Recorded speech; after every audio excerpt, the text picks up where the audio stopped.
সালমান শাহ ভক্তরা নাকি পাগল। হ্যাঁ, আমরা পাগলামি করি। এই পাগলামিটাই আমাদের যোগ্যতা, এই পাগলামিটাই আমাদের ভালোবাসা। আমি মনে করে দিতে চাই, সাকিব খানের আইডল কে? সালমান শাহ। নায়কদের নায়ক কে? সালমান শাহ। সালমান শাহ শুধু একজন ব্যক্তি নয়, সালমান শাহ রাষ্ট্রীয় সম্পদ ছিলেন। মিডিয়ার ভাই বোন ও বন্ধুগণ, সবাইকে আন্তরিক অভিনন্দন ও সংগ্রামী শুভেচ্ছা। প্রিয় ভাই বোনেরা, আপনারা জানেন সালমান শাহ শুধু একজন ব্যক্তি নয়, সালমান শাহ রাষ্ট্রীয় সম্পদ ছিলেন। সেই রাষ্ট্রীয় সম্পদ রক্ষার দায়িত্ব ছিল রাষ্ট্রের। আপনারা জানেন সালমান শাহর মৃত্যুর অল্প কিছুদিন আগে তিনি সাংবাদিক সম্মেলন করে তিনি তার নিরাপত্তা চেয়েছিলেন এই রাষ্ট্রের কাছে, কিন্তু রাষ্ট্র সেই নিরাপত্তা দিতে ব্যর্থ হওয়ায় এই অপ্রত্যাশিত ঘটনাটা ঘটেছে। আজ 29 বছর পরে 30 বছর চলছে, এই মামলার কোনো শুরু হয়নি। আপনারা জানেন গত 20 তারিখে মহামান্য আদালত এটিকে হত্যা মামলা হিসেবে রায় দিয়েছে এবং সেই আলোকে রমনা থানায় মামলা হয়েছে।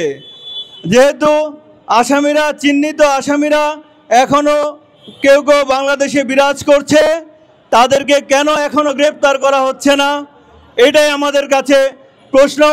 আপনাদের মাধ্যমে আমরা প্রশাসনকে জানিয়ে দিতে চাই, অনতিবিলম্বে এই চিহ্নিত আসামিদেরকে গ্রেপ্তার করা হোক, প্রয়োজনে তাদেরকে রিমান্ডে নিয়ে জিজ্ঞাসাবাদ করা হোক।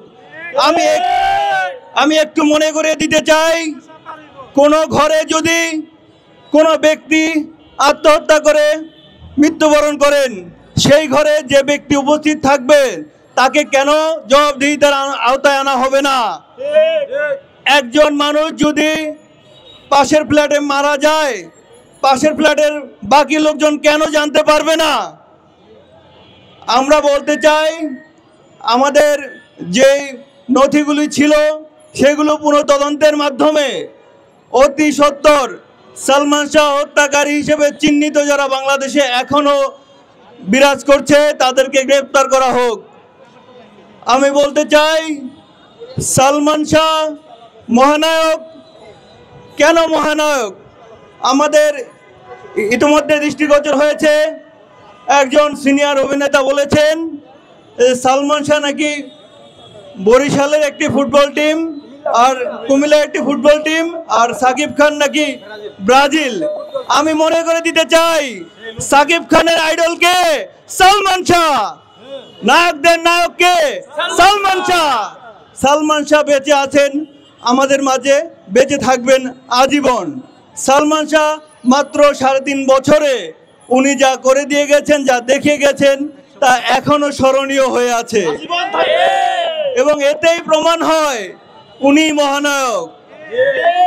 একজন সিনিয়র পরিচালক, সিনেমা নির্মাতা, অল্প কিছুদিন আগে তাকে বলতে শুনেছি সালমান শাহ ভক্তরা নাকি পাগল। হ্যাঁ, আমরা পাগলামি করি। এই পাগলামিটাই আমাদের যোগ্যতা, এই পাগলামিটাই আমাদের ভালোবাসা। আর এই ভালোবাসার টানে সালমান হত্যার সুষ্ঠু বিচার না হওয়া পর্যন্ত আমরা থামবো না, আমরা ঘরে ফিরবো না।